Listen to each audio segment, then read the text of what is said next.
পোকা যে জিনিসটা আমরা বলি সেটা ক্যাভিটির অনেক ধরনের ক্লাসিফিকেশন আছে, প্রকারভেদ আছে। আমরা প্রথমত দেখি বাচ্চার ক্যাভিটিটা কী ধরনের এবং সেই অনুযায়ী আমরা চিকিৎসা দিয়ে থাকি।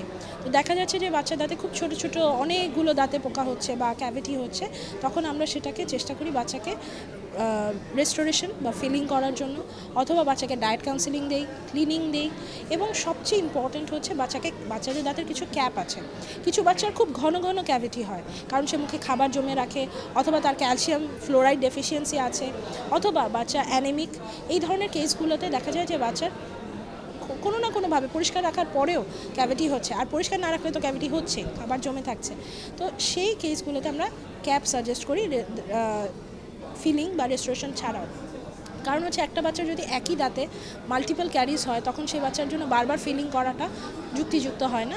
সে ক্যাপ দিয়ে সুন্দর করে এটাকে পরিষ্কার করে এটাকে লাগিয়ে দিলে বাচ্চার যখন দাঁত পড়ার সময় আসে তারা পর্যন্ত এটা খুব সুন্দর থাকে। এবং যেটা হয় যে ক্যাপটা সে খুব সুন্দর করে পরিষ্কার রাখতে পারে।